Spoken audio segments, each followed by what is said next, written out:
Hello, hello, and welcome to the podcast. So, we've got a brilliant guest lined up for today. We've got the one and only Ross Mackenzie, who is the owner, CEO, big boss man over at Isla Alexander, all the way over in sunny Wales. Ross, thank you for coming on today, mate. I really appreciate it. Really appreciate the invite, Chris. Thank you very much.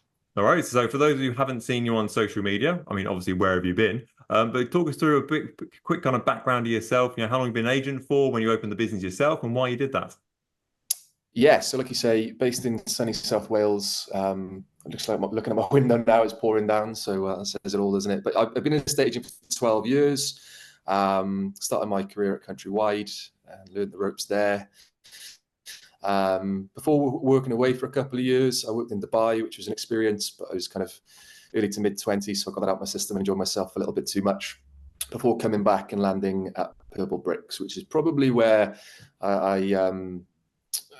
I'm really thankful for Purple Bricks because it took me from being a local property expert to a regional director before finishing off as the head of training there nationally. Just before COVID, I left there, flirted around with a couple of different companies, but couldn't really find a home. And eventually came up with the idea to launch my own brokerage. So here we are today. We launched March 2022. So we're kind of 2.5-ish years old. And yeah, we've got huge aspirations for the future, which I'm sure we'll kind of delve into a little bit, but we're enjoying the ride, that's for sure. So with your property career in Dubai then, 'cause I know that's a very different marketplace and it's very competitive with lots of sort of outreach, let's call it. How did that help you prepare for sort of coming back to the UK market? What kind of clues and advice did that give you? Do you know what? It was obviously super different, and you're dealing with buyers, you're dealing with sellers, you're dealing with people with vast sums of money, which you don't often find when you're selling two up, two downs in the valleys. But for me, it was genuinely the first probably time in my career where I failed a little bit. I did okay. I got along. I was there for 2 years. I was living a good life, but I didn't achieve what I wanted to achieve. So I think the biggest lesson that I learned that it is a big world out there. There's a lot of good estate agents. There's a lot of good business people, and actually, the first time I probably failed in my career was whilst I worked away, and that probably was the most invaluable lesson I learned whilst I was out there. That it's not all winning constantly, and it's what you do off the back of those failures, I guess. And do you think that helped inspire where you are today with sort of the brokerage model? Because I know the Dubai market is lots of sort of self-employed agents and commission splits and all that sort of stuff. Do you think sort of you've brought a little bit of Dubai's sort of structure with you back to Wales? I'll be honest, I think because the market's so different over there that it'd be very difficult to implement models, processes, and systems from Dubai into the UK market.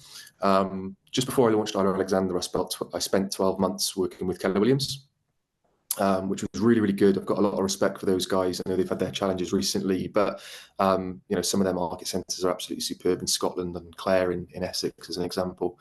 I spent a lot of time being coached by agents and coaches across in America. And for me, that was probably the year in my career where I knew I was going to do something myself. I'd kind of been thinking about it for a little while, but actually speaking with those guys who've scaled their brokerages underneath a larger brokerage model to huge heights, tens and tens, if not hundreds of agents and massive support teams with, perfect systems, perfect processes, and ultimately a model that works. That was probably more the kind of stage in my career when I thought, yeah, I can do this myself and see what we can do in Wales. And so you mentioned on your website that the partner agents you work with are more sort of business owners rather than employees in the business. Can you tell us sort of the difference in your mindset about how that affects the clients they deal with and how that affects their day-to-day activities within the business? Yeah, I love this topic. I'm really passionate about it because I do think there's a fundamental difference between three different types of estate agents. I think there's a huge difference between being employed and self-employed naturally, but I am seeing more brokerage pop up where they're advertising self-employed estate agency, which I also think is a hugely different thing from business ownership. So we definitely are big advocates for the business ownership model, where our agents can tap into the services that the Isla Alexander network provides. So from our point of view, we really want to help people scale big businesses where eventually they can work on their business rather than in it. And I'll talk about that a little bit later. But in terms of your question and what it means for the clients, I think that it's the quality over quantity approach that self-employed or business ownership, estate agency, um, I guess that's what it's all about. It means that our agents can sell 4, 5, 6, 7, 8 houses a month rather than 40, 50, 60, 70, 80 because of their incredible overheads, which means that they can spend more time with their clients, more time with their families. And I don't believe in work-life balance. I believe in you live your life and choose where you spend your time. But you do typically get to spend more time doing the things that you love doing because you simply do not have to spend every living hour trying to find the next bit of business, you know? Yeah, 100%. So you think there's a better customer experience sort of front to end because they've got that, you know, freedom, I suppose, within your brand underneath your umbrella to kind of provide the customers with the service they want? Yeah, definitely. What our business is built on is huge foundations of family first. You know, we are a family business. We've got 20 agents now.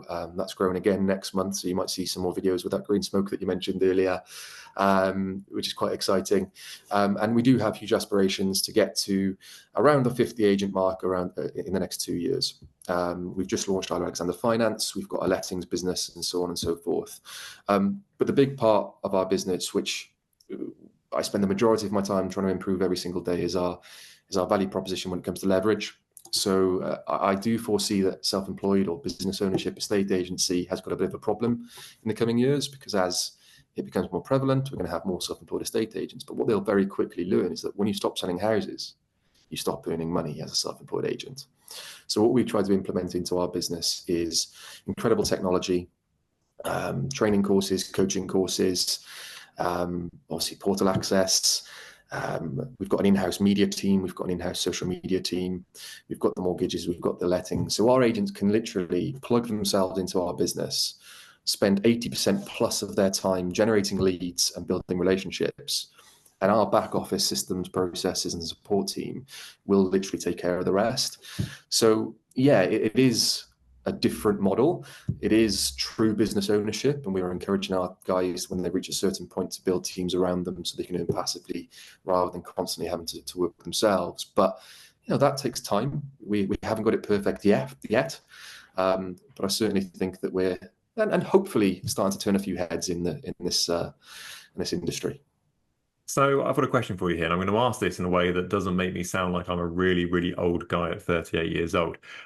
You are younger than me, I believe, unless my boat 33, yeah. Yeah, 33. unless my Botox is doing wonders, where I don't think it's doing that much wonders. So you're obviously a successful guy. You're obviously driven. Where does this come from? Um, it's a really good question, and I think some people naturally have got a bit of a drive about them, a little bit of something extra. You know, I can see it in some of our agents, whereas some of them are happy to tick along. Some of them have got the extra bit of motivation and drive. But I think for me, a massive part of my life has been sport. I did athletics at quite a high level before I put on too much weight and had to revert back to rugby. And you know, did okay in my rugby career, more on a local level more than anything else. But I think there's an underlying will to want to win. And I think as a business owner, you can get by being nice. And, you know, we are passionate about being a family business. We're passionate about having the right culture. But underneath that, there is a deep burning desire to be number one. I think that's a blessing and a curse at the same time, because as much as it's a blessing in terms of, you know, helping me with my discipline and consistency and motivation, at the same time, I'm probably the type of person who wants everything now. So, you know, learning, and I work with a coach as well myself, working alongside him to actually realize that a lot of the time you've got to realize that it is the consistency, it's the time on the task over time that's going to get you the results is key. But yeah, to answer your question, I think a lot of that comes from my upbringing, and a lot of it comes from my sporting background where I didn't like losing very much. So if you're a competitive guy then, and obviously the sport would sort of allude to that, and obviously the business career would allude to that as well, how do you handle it? How do you view it when you look at what other models are doing for the UK? Do you look at other agencies who might be doing a similar-ish sort of model to yourself, who might be a chapter or two ahead of you and think, oh, I really want to catch those guys, or they bring something out and you think, ah, damn, I should have done that myself, sort of thing. How do you deal with that sort of viewpoint? Um, it genuinely, it was only when I started utilizing my coach as I should have been probably about 2, 3 months ago, that my mindset shifted on it a little bit, because I think that I fell into the trap of comparing my brokerage with many others. But then there's the realization in the back of my mind that although I want to be number one, I started this business 2.5 years ago on a 15 grand remortgage and lent 3 grand for my mother. So I had £18,000 to start this, and we've turned it into a, 7-figure plus turnover business in 2.5 years. We're providing all the services that our agents need and growing at a pretty rapid rate in terms of agent count across South Wales. That actually, when you do reflect on it, you think, well, firstly, I should be proud of that. Secondly, is the realization that we're probably not really scratching the surface on where we will get to over the coming years, but actually just supporting the others in our industry who are doing well for themselves. Because I think that the more collaboration we bring into this industry, I spoke about this quite a lot with Dan and Simon recently on a podcast we did, that Dan Firth and Simon Gates, that the more we can work together to bring business ownership and self-employment into this industry, actually, the more it's going to benefit all of us. Yeah. And it's the same for things like training and coaching. And the more our industry kind of opens its eyes to what works in other countries and, just continuing to improve ourselves as a collective, I think the more we all win. I completely agree with that. I think to put a positive message on that, I think it is getting better in the UK. Don't want to speak too soon here, but I think the collaboration side of things is improving. And I think the sort of the development side of things for people individually is seen as a benefit now, whereas you went to people, 5, 10 years ago, can I help you grow your business? I'll tell you where to go, sort of thing. But I think there is sort of a more of an open mindset on that. So if we looked at the top 20% then of your partner agents you've got working with you at the moment, what do you think separates them from the rest? I think we're in quite a nice position now where we've got enough agents and enough kind of evidence to go back on to understand what works. So we built our business from a proven model. We know that the model that our business is built on foundationally works.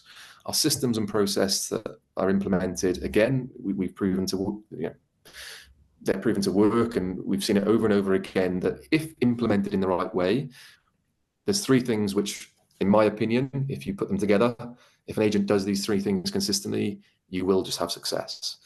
And it is having a learning-based mindset. It's being consistent with your lead generation activities, and it's being disciplined around your lead generation activities. I say to every single agent that comes and works alongside us that you've got to realize that when you become a self-employed estate agent, you are actually now in charge of two businesses. Obviously, it's your estate agency, but primarily it's your lead generation business. If you don't get that bit right in the first instance, you probably won't succeed. So as an example, I've got one of the agents who joined us last month, a lovely, lovely lady called Claire. She's been with a corporate agent for the last 20 plus years, has joined us. And because it's so ingrained in her that she does 2 to 3 hours of lead generation every single morning, in her first 2 weeks of working with us, she's seen 8 valuations and converted over half of them. So again, it's just that realization of having those three things completely taken over all the time. But actually, the focus on lead generation consistently with your discipline, that's what's going to make you win. Yeah, I think it's about having that mindset that your phone isn't necessarily going to ring as soon as you start working with yourself. But, unless you put the work in yourself to actually make it ring, then you'll have a business going forward with it. So I think that's a really key point. I like the analogy there of having two businesses. I would always look at it as having sort of an estate agency business and a marketing business, but I think it's kind of in the same sort of direction on that side of things as well. So you're looking at the top 20%, obviously focusing mainly on lead generation. Do you find that there's if an agent doesn't get an instruction in a certain period of time, is there sort of like a red flag that goes up in the office and sort of something happens? Or what's sort of the ongoing accountability with the people they start up with yourselves where you're like, right, by month 1, you should be at this landmark, by month 2, you should be at this landmark. And if you're not there by a certain point, then you're kind of being highlighted as not doing as well as we think you might be able to. I think that the most important thing for me when it comes to running a self-employed brokerage is understanding not everyone's going to have the same goals. 80% of our agents do want to take over the world, but 20% of them might work part-time, or they might do this alongside looking after their children. And for us, that's perfect. That's absolutely fine. So there's not necessarily a kind of red flag moment if someone hasn't got an instruction after a certain amount of time or whatever it might be. But as long as they are open and honest with their goals and their goals align with our business morals, principles, and our culture, then that's fine. We do have agents selling 10 plus houses a month and earning multiple six figures a year. One of my ladies, and she won't mind me saying this, Naomi, she works with us part-time, single mum, lovely family. She looks after her son and works in the school that he attends. And she probably sells one or two houses a month and is happy as Larry doing that, So for me, it's more about the agent themselves rather than what we expect, because that is true business ownership, and we're just here to leverage and provide that support that they need. But obviously, we want to make sure that we're providing everything that we can to our agents to allow them to build a business of their dreams. The proven model that we run by is not rocket science. It's just consistently taking action on 4 or 5 tasks within every single week that you work. And it's things like your social media, your door knocking, your letters, integrating yourself within your local community, networking. And it's like I say, I think if you do X amount that we've proven to work of those 4 or 5 activities every single week in, week out, you will have success. The only caveat to that is how quickly you'll have success is dependent on your skill level. Yeah. So the training courses and the coaching and the accountability sessions that we do every single week with our guys, typically we find the ones who do attend those sessions consistently are the ones that have success a lot quicker. Yeah, 100%. I think that's a focusing on the outputs rather than the inputs on that side. And what I would always see that as is, you might join the gym, for example. I don't know whether you're going to lose 1 kilo or 100 kilos, but I know if you go on the treadmill for 5 hours a day, you're going to lose some weight. Like, it's just going to happen. Like, the maths are going to happen there, sort of thing. So if you keep the front end marketing going out and your outputs are going in the right direction, the rest will follow over time after that.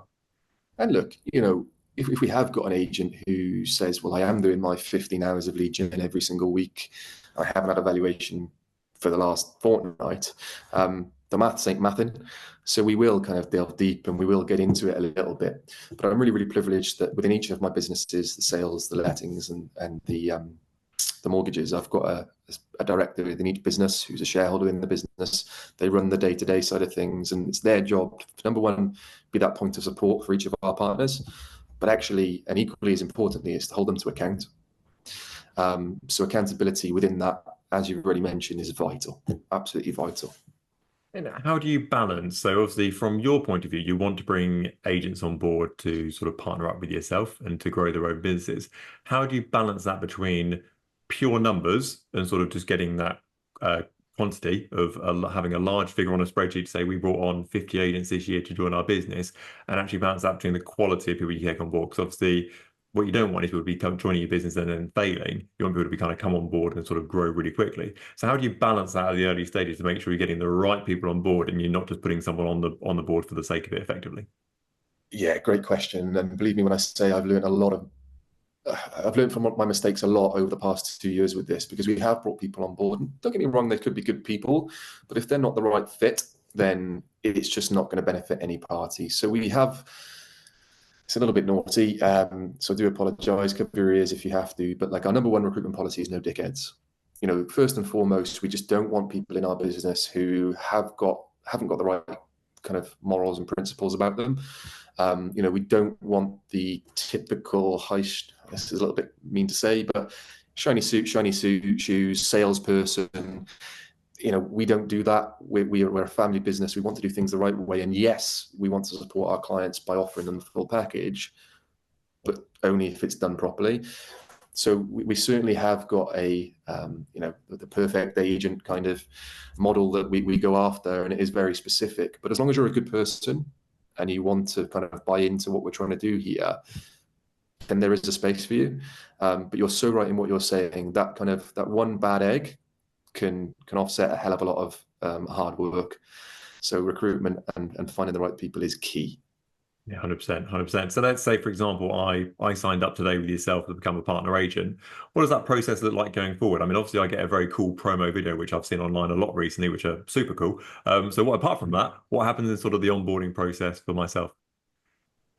I'll get the contract sent out to you this afternoon, mate. No problem at all. That's fine. Where do I sign? Yeah. Thank you very much. So the first thing that I say is media is super important to us. I'm always a big believer that when you're building a business, the first hire you should make is always an admin or operations assistant, because they'll take away the 80% of the tasks that you don't want to be doing, so you can focus on the most important 20%. But I'm very lucky to have Meredith, who's my operations manager, soon to be operations director, who does that for me. But the second hire that I always wanted to make was around media and marketing. So we've got an employed full-time videographer, photographer, Joe, who is just a genius. So it's really nice that you've seen the videos, because we do try and be a bit different. And one of the first things that we'll do with all of our new agents is set them up with a day with Joe to provide them with a ton of content that they can get out there within their first 3-4 months. That's just going to help them in their local communities, and hopefully help me as well. And say, yeah, I can see myself being in one of those videos, which is pretty cool. But we do send our agents on a full onboarding course. So they'll spend 2 days with myself and the directors here at head office. They'll go through the systems and processes with Meredith. They'll go through the mindset and business planning stuff with myself. And then anything agency specific, they'll spend quite a bit of time with Sarah, who's our sales director. And again, it's all just built towards that first 90 days. So for me, that's probably the most important period of any agent's journey, because you are going to find yourself sat in your living room on occasion thinking, what the hell am I doing? You will have more time on your hands, but so long as you are following the model, and so long as you are consistently doing the tasks that we know work, like I said, you're not going to fail. It's just a case of your skill level being where it needs to be, which will dictate how quickly you win. So we have that proven path that all of our agents go on.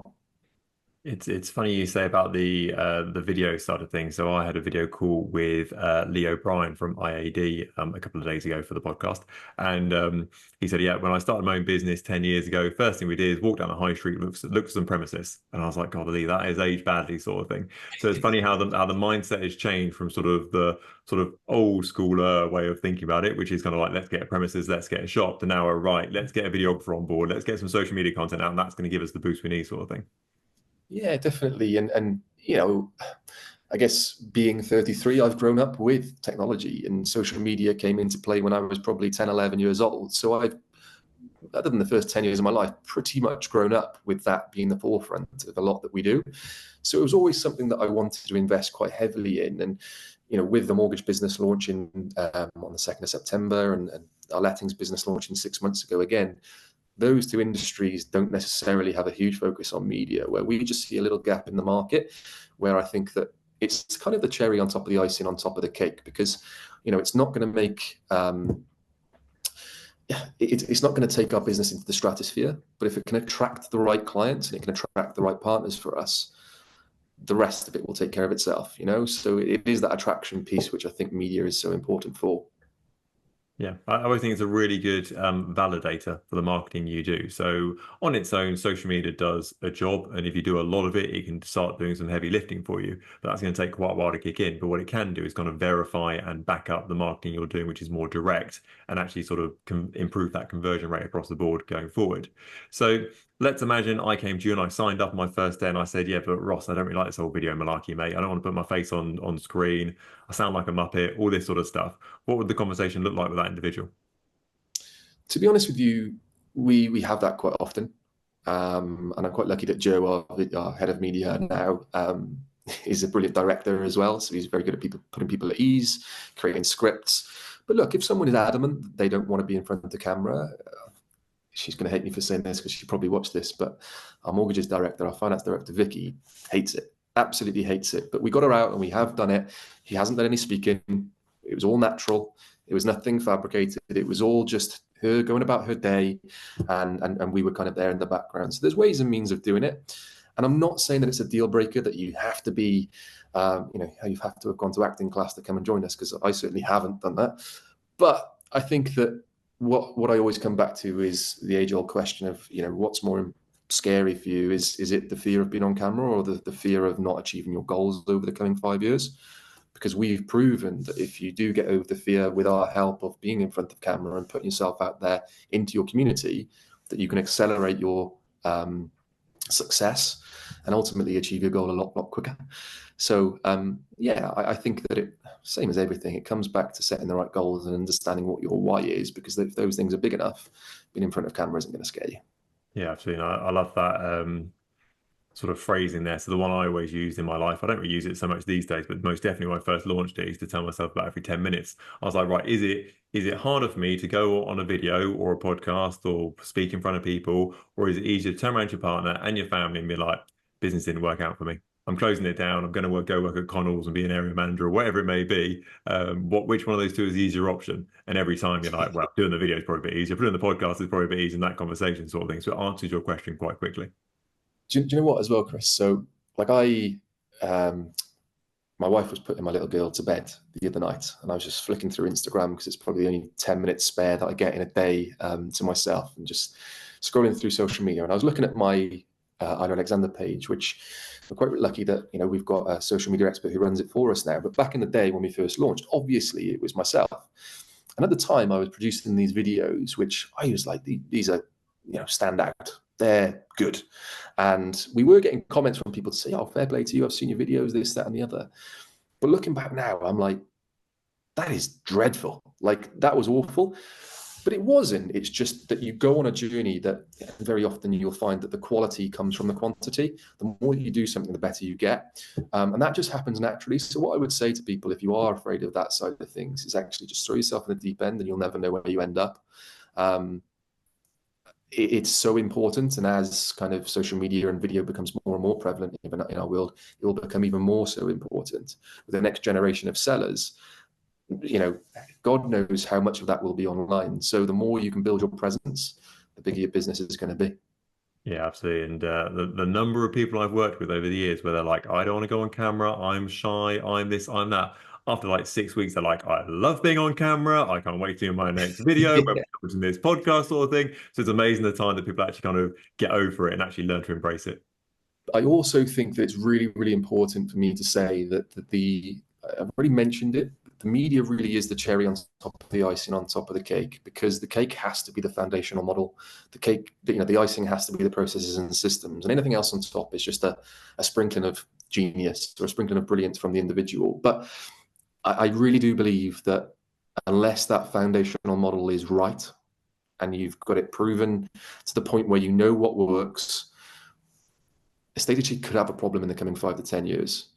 Because, like I said, as soon as self-employed agents stop selling houses, unless they're underneath the right model where they can build teams, they can earn passively from mortgages, from lettings, and so on and so forth, we might have a small issue, which could turn into a very big issue when agents look back and say, well, I haven't got a pension, I haven't got any investments, I've earned quite well, but moving forward, what am I going to do? Do you So, think do you think that's a case where estate agents are good at being an estate agent, but some of them aren't necessarily very good at running an estate agency? yes, 100%. I'll tell you a very funny story. So I've spent a lot of time recently with Simon Gates and Dan Firth. We've been doing quite a bit of filming and having a bit of a laugh with each other on talking about the industry. It's been good fun. And I had a phone call from Gatesy a few weeks ago, and he was on a podcast with another Welsh estate agent. I can't remember who it was, but he said, oh, I've had the three best Welsh estate agents on my podcast now, and he named three names, and he didn't mention me. Now, naturally, being the competitive person that I am, I was a bit gutted with that. But he rang me and he's like, I can't believe I said this. And I said to him, listen, buddy, genuinely, I'm probably not even in the top 30 because I probably class myself as a better business person and estate agency owner than I am an estate agent. I'm quite privileged and lucky to spend so much time with people in my team who I would classify as the top three estate agents in the country. I've got some amazing people, but the point I'm making is that there is a huge difference from being an estate agent to eventually becoming a business owner. And I think that the right model and the right systems and processes, if you can kind of just plug yourself into that, it can help you no end. So that's what we're trying to build. It's a system where people can come in, build a business for 5, 10, 15, 20 years, no matter what it is, and eventually work on it rather than in it and have passive income that can serve them for life. Yeah, I completely agree with that. I think that I speak to a lot of estate agents, as you might imagine, given the job, some of which who are, earning hundreds of thousands of pounds of commission, every 6 months, 9 months sort of direction and making some sort of mega money sort of thing. And then you talk to other estate agents who are kind of on the way out in the nicest possible way of putting that. And actually, if they both came to value my property, It'd probably be a bit of a toin toss between the two. I don't think there'd be a spectacular difference between each of them as individuals when it comes to actually the estate agent part of it. But the big difference is that one of them's got a business that actually allows them to show off how good they are as a business owner and actually gets them to leverage their time and their efforts correctly to kind of expand their business beyond where they are at the moment. Where the other person probably hasn't got that sort of mindset. So therefore, they're slightly more hand to mouth. And there's only so long you can do that as a business owner. Comes back to the recruitment piece earlier as well a little bit. I met a lovely lady on Monday, I think it was, and she's part of a self-employed brokerage today where she's limited on where she can sell houses because her patch is her patch. She has to be in the office at certain times within a week, and she has to follow the exact process to the T that the person at the top of the tree says is the right way to go about things. Now, I am a big believer in process. I am a big believer in systems. So I understand that to a certain extent. But you cannot say to a self-employed business owner person that this is your glass ceiling and that's as high as you can go. So what we're trying to do is to kind of strip that apart and just be that model, which if someone does want to become a true business owner while still having that full suite of leverage available to them. And I think that if we continue on the kind of trajectory that we are heading, we're not going to be too far off where we want to be. So let's talk about the future. You segued me quite nicely. So you mentioned earlier you're at 20 and you want to get to 50 in the not too distant future. What's Yeah. the big goal here? Is it world domination or is it Wales domination? What's the goal down the line? When I first launched the business, it was with the training work that I did and when I was an RD at Purple Bricks. So I naturally had quite a lot of contacts across the UK. So quite a few of our agents. I've got an amazing agent who works with us and we support called Kate Mosley in Leicester. That was a contact from Purple Bricks. So I have got a couple of agents dotted around the UK. But in all honesty, over the next 3 years until 2027, we've kind of aggregated the business a little bit and we're really going to focus on South Wales, build our foundations and get to 50 agents in this part of the world before we look to expand across the UK. So yeah, look, over the next 10 years, I've got a plan. And we're going to do things in the right way with the right people at the right time. But I guess what I'd rather focus on in this conversation is the next 3 years. We will get to 50 agents across South Wales within that time.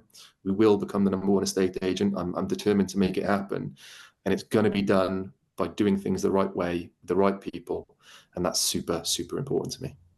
What speed bumps do you foresee in the road down the line? If you look to where you are today and to where you want to get to with 50 agents and then kind of going onwards there, what do you foresee as the biggest hurdle between you and there? Me, and probably learning to step back a little bit and let the brilliant people around me do what they do best, because I'm so determined to make these amazing things happen for the people around me that actually, as a typical business owner who wants to run at 1,000,000 miles an hour, I have kind of learned the lesson where sometimes you do have to take a step back and understand that it's not just all about you, it's about everyone else. And that certainly is a lesson that I've learned in the past 2 years, which is something that we're focusing on heavily at the moment because I am surrounded by excellent people and I'll continue to be as we grow. I think that the one thing that I've learned more than anything, though, is that actually, yeah, there will be road bumps that you can't control, but the one thing that you can control is this. And we know where we're heading, we know the direction that we're going. So actually, as long as we stay positive, as we be sensible, bring the right people on board, and do things that align with our mission, align with our vision and our culture, we can't go wrong. It's just a case of how long it'll take. Ross, thank you for so much coming on today, mate. You've been absolutely a brilliant guest. I always know the really great guests because I leave it thinking there's so much more I can do. And you've left me with that feeling, mate. So thank you so much for coming on. It's been absolutely brilliant. I really enjoyed that, Chris. Thank you so much. Pleasure. Thank you.